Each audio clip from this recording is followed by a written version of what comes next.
Hey everybody, how's everybody doing tonight? Happy Thursday. Hopefully everybody's doing good. As always, I always like to start off this video by saying I want to give out my shout out to all the essentials out there, the ones that are working in the hospitals, nurses, doctors, janitors, just anybody that's being affected by this and that has to go to work and face this virus head on. And, we're all praying for you, we're all rooting for you, and we wish, you guys all get through this, and hopefully this all boils through over real soon. And then for the ones that are self quarantined, that are ones that are home right now, and just take care of yourself. Take time to reflect. Take this time to take care of your mind, take care of your body, enjoy times with your loved ones, and as always, wash your hands before and every after meal. Always, cough on your elbow. Always have a extra hand sanitizer with you, and just try your best to social distance and try to just try to stay home if you can. If you start feeling sick, just stay home, because the quicker we all get through this, the quicker this all boils over. And I'm sure I speak for a majority of people that want to get back to normal lives as quick as possible. So as long as we all do our part, I have no doubt in my mind this will boil over soon, and we can all just go back to normal, living normal lives as we remembered it. And hopefully, this boils over soon. So today, the Minnesota Vikings are on the clock, but today the topic is the Buffalo Bills, and that was due to a trade by Buffalo, Minnesota for Stephon Diggs. But to help me out more on that, I do have a special guest for the Bills. He is a big time Buffalo Bills fan. He is actually a friend of mine, and so he recommended him, and I said, "Hey, I need all the help I can get." So for today, his name is William, and here he is. William, how you doing today, my man? All right, ready to get started? That's good. That's good. So why don't you tell a little bit about people about yourself? Who you are, how long you've been a Bills fan, just everything. Let's hear it, Will. Well, I was born in Southern California, and my dad was off in the military all around the world. And when I was a little kid, they bought me a Buffalo Bills football. So I just assumed, that was everybody's. But I didn't learn until later that my family were fans of other teams, but I still stuck around. So I have pictures and things growing up through the good times and the bad times, and we're avid Bills Mafia fans, and the whole family. No other way. And we try to go to a couple Bills games every year. We support them, regardless if we're first place, last place, any place. So we're just a Bills fan for life, and looking forward to next season. Things going to get better and better and better. Well, before we get into the discussion of the following season, we really have to go back 1 year ago around this time, the 2019 draft class. And I got to say, your Buffalo Bills, they got a good haul in your draft class, if I could say so myself. I mean, for round one, you guys got Ed Oliver out of Houston. I mean, at 9, that was kind of unthinkable at that time. I mean, what was your reaction to him? What did you think of Ed Oliver his first year at Buffalo? Any promise signs? Did you like him? What was your initial reaction to it? Yeah, he was kind of quiet for a while, but he was more like a role player. So he would come and you'd be like, first round pick should be in there starting day one. But we had a couple beasts that was able to rotate them in and out. A couple guys on contract here, so. But I couldn't believe that we got him at 9 because they had him projected top 5, and it was a still saved us some money. But it seemed whenever we need him, he got better as the season went on, which is great. So if that's his future, he's just going to get better as he goes on. It's going to be good for us and bad for anybody lined up against him, as long as he stays healthy. Well, then to follow it up, he looked promising coming out of Houston, and it just showed, as you said, he did start off a little slow, but I believe like around the end, towards the end of the year, he finally started to picking up things. He started to pick up the system pretty well, and it's only going to be it's only going to be good to see what he does year two. So I mean, I can't wait to see that because he was actually one of my favorites coming out of last year's draft. But then we move on to the second round, and again, you guys got another steal who has all the first round grades. He just fell into the second round, which was Cody Ford. I mean, I thought he was going to go first round for sure, but for you guys to snap him up in the second round, I mean, I can only imagine how excited you guys were at that point to get an offensive lineman of that caliber in the second round. He's a day one starter, and we met him after the home opener. He was pretty humble, pretty excited to be in Buffalo, and that was great. They put him on the blind side. We had a couple injuries, and he actually lasted the whole season. They got kind of banged up towards the end, but he ended up being great. I mean, he's lucky getting a day one starter from the second round. And that's always a plus right there.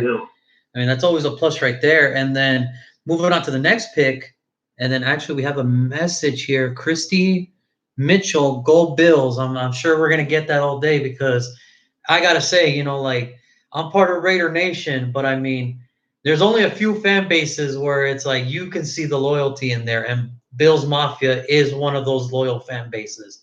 And I'm sure you can help me agree to that statement. Is that right, Will? Oh, definitely. They're a ride or die everywhere you go, and you see more and more people everywhere. California, we travel all over the world, and we've seen. We went to Mexico recently, and we saw half a dozen Bills fans, and they're like, "Hey, you know, look at that! Look, we got my hat. Look at my keychain." And like, man, they're riding strong everywhere. Some of them didn't even speak English. They just said, "Oh, well, Buffalo." It just shows you the power of a team, man. That's all it is. So, moving on to the next pick, Devin Singletary. Now, this guy had a lot of. There was some good, but there was also some bad. But from what I saw, I mean, for a third rounder for this type of player of his caliber, you had to take a risk at that third, only due to the fact that Frank Gore was getting a little bit older, LaShawn McCoy was gone. But I think Devin Singletary, I think eventually he did have a good rookie year. I think he'll probably take a better step next year. What was your reaction to his thoughts, and what was your thoughts about his rookie year? Yeah, at first I was pretty like, oh no.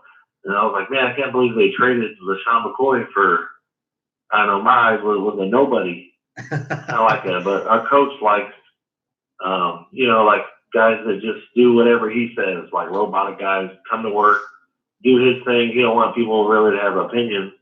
So this guy, young and just, did what they call the tutelage of Frank Gore. And he started off kind of, he had a hit and miss, but he's like a mini Adrian Peterson. He just gets the ball and just runs as fast as he can, hits the hole, and if it's there, he'll shoot through it. If not, he's not too much of a juker.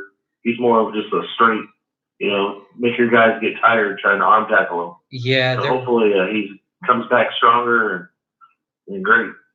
Yeah, there was because the only reason I heard about Devin Singletary is because for a couple years they had to play the Hurricanes, and it always seemed like, yeah, Miami would win, but man, it looked like he was a tough dude to bring down. So I can only imagine that he's going to get better as he gets a little bit older and his body actually grows into his playing style. Then we move on to the next pick, Dawson Knox. Now, he was sort of a sleeper tight end. He didn't really get playing time that much, but it looks like when he finally did at the end of the year, it looks like he was starting to catch some fire with Josh Allen, and it looks like he was starting to pick up the playbook a little bit. I mean, can you have any other info on that other than he might be another steal for the Buffalo Bills?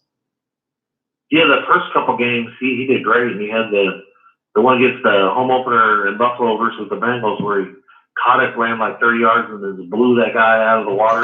Made all the highlights. Yeah. Oh, that was all over the news that day. Kind of disappeared for a while.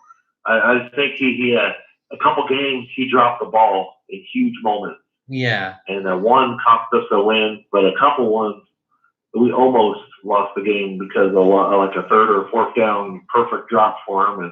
And I think the coach kind of set him out a while, but next year, as long as he stays healthy, we re-signed two more tight ends, the Sweeney, and then we re-signed Croft from the Bengals. Yeah. As long as they're healthy, man, it's going to be nasty because he's 6'7", And a young guy, we have a good young core.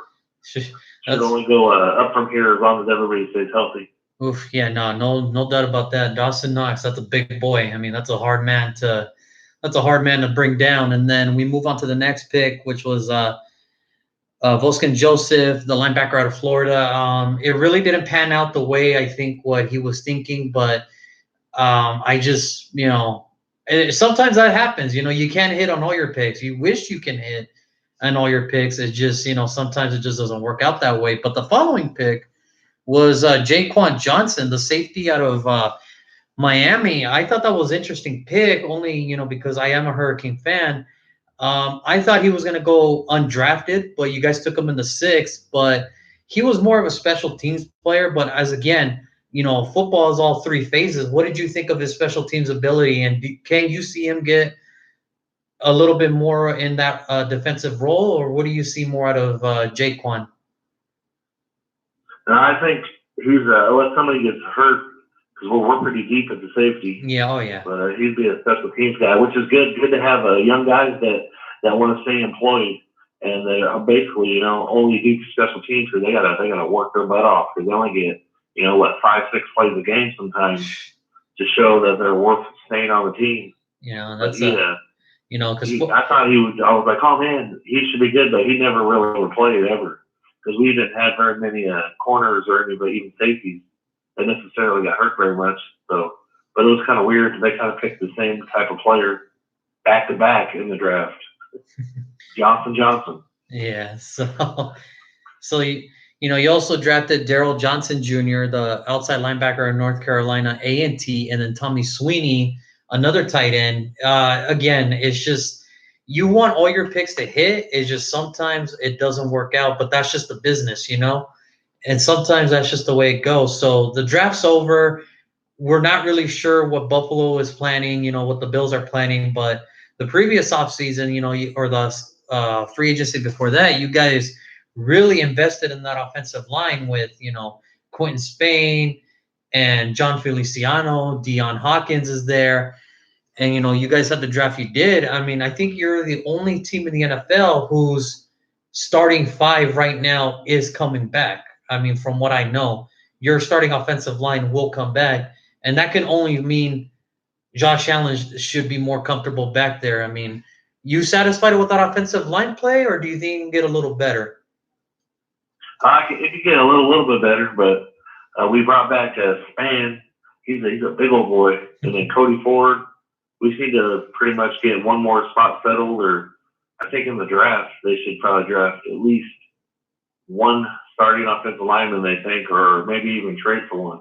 Because we got a couple extra draft picks, but not any high ones anymore. But we're just lucky that, like I said, last year was one of the most healthiest years we've had, and everybody was able to, kind of coordinate together and have some team spunk.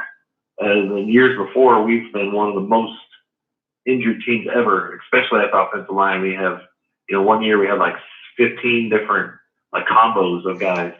And that was a horrific year. We gave up like 57 sacks or something like that. But as long as Josh thinks with his head and not with his legs, it'll be a little bit easier on the guys as well. Yeah, but for me, the next step is, the season. So the season starts, and you guys had a good year. You guys finished 10-6. You guys went 3-3 in the division. You guys made it to the wild card. And then, you guys unfortunately end up losing to the Texans in that overtime thriller, which is, probably not the way you want to go out. But, that's just the thing about playoffs. One team wins, one team loses, like any other game. It's just, at 10-6, you got to feel pretty satisfied with what your team looked like. And I'm pretty sure for the first time in a long time, there's hope in Buffalo now. Oh, definitely. So we actually have a message from Chris Williams. Go Bills, Bills for life. Yeah, Bills Mafia is storming today on these comments. So just actually, speaking of comments, do we have anything on here?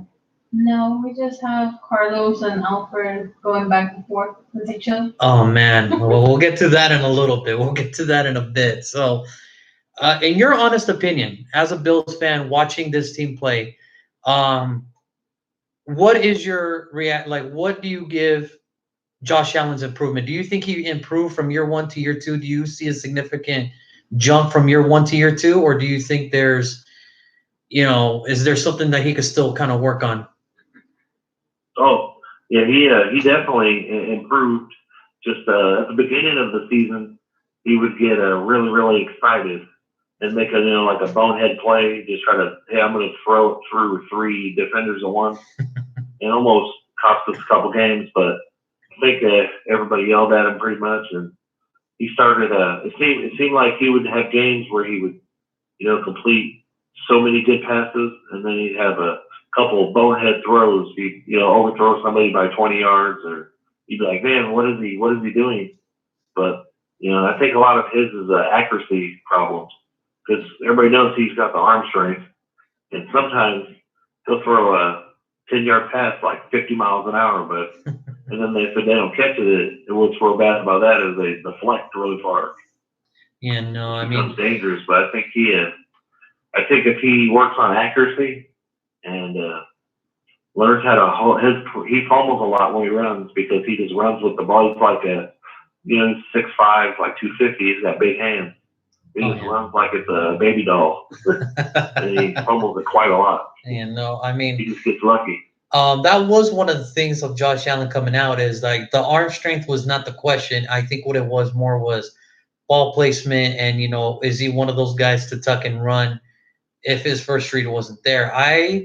What I saw significantly was his eyes started a little bit to move a little bit more in the pocket, but I think there was a couple times where if he would have taken another second to see the open receiver, maybe instead of tucking and running, he probably would have gone a 15-yarder instead of a 4 or 5 yard run out of the play. I mean, which is fine. Positive yards are positive yards, but you always want to keep moving the chains. As long as the chains are ahead, you're always controlling the clock. But I think the one thing I would like to see that is just take a little bit more time to read the field, in my opinion. I mean, he's still young, so I mean, he's only going to get better. And to be honest, he's already showing that out of all the quarterbacks, I mean, just 2 years into it, it just seems that you guys made the right pick.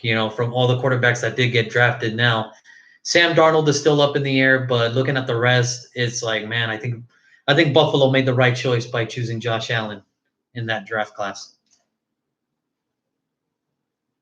And he's got a big winter arm, which is good. Another issue with him is he always seems to throw the deep ball 2 or 3 yards too far. So if he can get better timing with some of the guys, man, it's going to be dangerous if he could start placing some of those long balls because there was many of them where they were wide open, and if he would have threw it just 2-3 yards better, they would have scored another 100 points this year easy. And then we have a comment from Chris Williams again. He improved from year one to year two, but he needs to work on the accuracy on the deep balls and work on not always throwing fastballs. It's right on the money, Will. Just exactly like you said. I mean, that's a Chris Black Williams. He's the founder of the Facebook Bills Mafia. Oh, here we go. So this is the real deal here. This is the actual. This is real deal now. So you guys finished 10-6. The Houston game was, probably not one to remember, only due to the fact of a couple weird, I guess you could say, officiating calls. It was just weird. It looked like you guys had them in the ropes in the first half, but then they came back in the second, and it was just a weirder, turn of events for Buffalo. So season's over. They head into free agency. You guys actually were busy in free agency. You guys signed EJ Gaines, the ultimate slot corner, Vernon Butler from Carolina, who was a former first-round pick at defensive tackle. He's coming now, and I see that as an underrated signing because if anybody's going to know the pressure of what it's like to be a defensive tackle taken in the first round, it's Vernon Butler, and I think he'll be more of a teacher to Ed Oliver more than anything. I mean, I think that was a great signing. Mario Addison, the defensive end, AJ Klein, linebacker. The one name where I was actually kind of surprised that you guys signed was Josh Norman. I mean, Yeah, that's good because he's a big name, and Buffalo's really not popular for signing big names usually, unless they're like last year kind of washed up. But I like his deal because it's a 1 year kind of prove it deal that he's gonna get paid. I think $3 million. But if he makes the Pro Bowl, does so many things, plays so many snaps, that he'll like double his salary. So it's kind of like the Richard Sherman deal. And he's basically, bidding on himself to be good. And if not, then they don't have to pay him that much. But it's going to be, hopefully, it's going to be good. We're going to have a nasty, nasty backfield, which will help, like you said, Ed Oliver and all of our new signings on the line, too. It's going to be a good year for the defense. and then to stick to the to switch to the offensive side, we already talked about Quentin Spain. You guys re-signed him, and he's not a bad guard. He's a really solid guard in the league. You also guys re-signed Jason Kroom and Daryl Williams, who he's kind of a forgotten man in the league, but he can be either as a guard or a swing tackle. So I mean, I think the focus for the Bills this offseason was just get better in the trenches. I mean, how did you see your free agency? And if you were to give them a grade, what would you have given them? I think they kind of, they did that big trade, which I guess you can call that free agency, which was awesome. Well, it is a free agent move. They started, yeah, then they started stacking up the defensive line, which is we had an awesome receiver defense, but we had games where we gave up 250 rushing yards over and over and over, and it's just like they just blow through holes. So a couple of those boys, once with the Seahawks, the Quentin Jefferson, yep, and the Mario Addison, that's some big boys. Yeah, they were. So yeah, they hopefully were. they fill some holes. And then we even got a special teams guy from the Steelers that I really didn't know too much about, but I was like, wow, they gave him like $18 million for a special team guy. And I'm like, oh wow, but I guess he has the most tackles of any player of all special teams out of the last 2 or 3 years. Yeah, that was Tyler Matovich. Yes, he led the NFL, I think, last year in all tackles for special teams. So I mean, whenever you get a guy like that, you just know that your special teams now has just got a little better. So to go back to the biggest move you guys did trade your first round, which is why Minnesota has this pick, for Stephon Diggs. Now, nobody saw this coming, and this was a couple days later after Houston made the trade to Arizona to get him for a fourth. And you guys traded Stephon for a first. My initial reaction was, there's no way Buffalo gave up a first rounder for Stephon, because I thought that was overpriced. But you are part of Bill's Mafia. You know this better than I do. What was your reaction to the Stephon Diggs trade? I was pretty excited about it. Like I said, we don't get very many big names that come from free agency very often. Maybe one every couple of years that are 35 years old or something. But I mean, you can't guarantee any player in the draft. So if you could take our first rounder and give us another superstar for 3 or 4 years, which is guaranteed, then I mean that's a plus plus. So he's not even 25, 26 years old, and we already have 2 really good receivers, not counting all those young tight ends that we talked about earlier. So if he's able to gel with Josh Allen fast, I mean, it's going to be good. It's going to help out Cole Beasley and John Brown a whole lot. Man, I mean, that's turbo guys. But I mean, they still need to get one tall receiver, because all those guys are all shorties compared to the receiver world. Well, yeah, no, and most receiver worlds, they're above like 6'3", that's like kind of the average height. But I think Stephon is like 6'1", and John Brown's a little bit shorter, and Cole Beasley, I know he's a little short dude, but I mean, your receiver, just lining them up with John Brown, Stephon Diggs, and now Cole Beasley. However you want to switch it, whoever wants to play slot, whoever wants to play outside.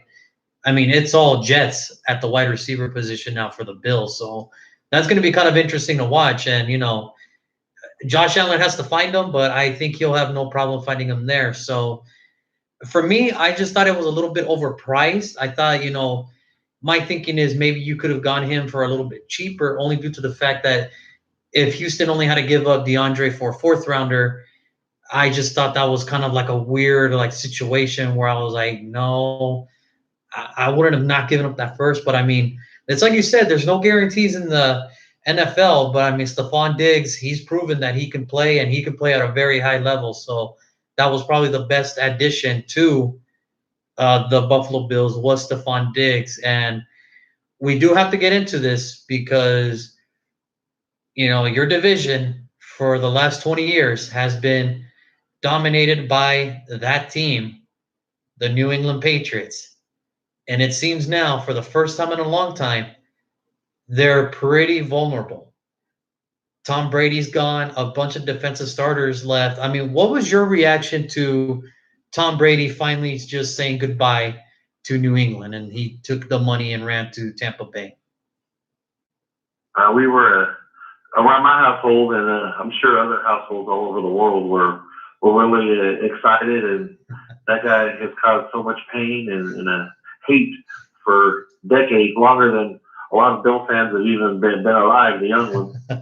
And we thought it was kind of funny that the day he left the Patriots is when a lot of this, this COVID-19 stuff happened, and they closed down the bars, and it was St. Patrick's Day, and all the Patriots fans couldn't go to the bar to cry about it and drink themselves sorrow together. So we were like, oh man, it's a double punch for that fan base. But he's been a nasty competitor, and it's finally good. But everybody now, it's Bills. They seem to always do better when they're underdogs. But now you're starting to see a lot of places like this could be their division. It's theirs. And I don't like that because whenever they're underdogs, they play better than when people are talking them up. But I mean, they still got Bill Belichick and a lot of the strong players over that other place. So you never can count them out until, I'd say, if Tom and Bill left, then it'd be a lot easier around the world. But one of them's still there. You being a Bills fan and knowing the AFC